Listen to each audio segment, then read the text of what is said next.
of us this may go on for days, weeks, and maybe even months until we begin to wonder why we keep seeing these same numbers. Others may not see repetitive or consecutive numbers, but will see the same number, or the same word over and over and over until it just seems silly that it's happening.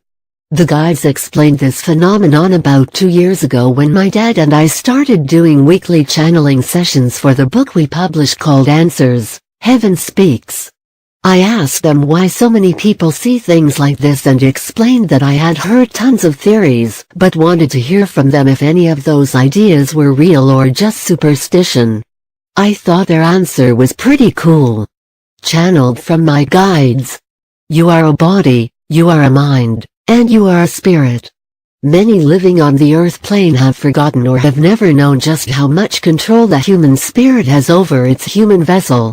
While on the earth plane we tend to experience only the physical using the 5 senses, but there is so much more going on around us than we think. At any moment a loved one in spirit or a guide could be standing right next to us speaking to the spirit that we are. Although the human has no idea, the spirit will process this information so that later the subconscious mind will kick the information over into the conscious mind.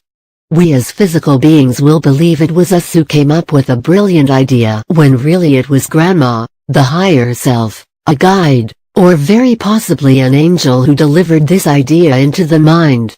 When we get very stuck in physicality making it impossible for the spirit to communicate with the conscious mind, our spirit will begin to do things such as prompting us to look at the clock at the same time every day until we reach a point to where our ego mind says this is impossible. How is this happening? I don't know the answer to this question. Once the ego and intellectual mind come to this point of admitting it does not know everything, this is when the spirit can really be heard.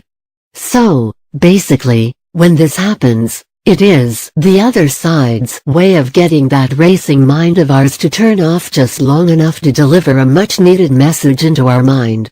We may not get the message loud and clear at that moment, but it will appear through dreams, or in time of silence like when we are driving, or sometimes chatting with a friend will bring the information to the surface as well.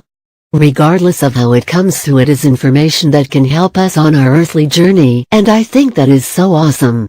Next time you see a magic number, the guides and I invite you to stop for just one moment, allow your spirit to send the message, and then communicate a message back to them, even if it's just a thank you for watching over me. You will see the changes in your life begin, or at the very least life will seem just a little more magical.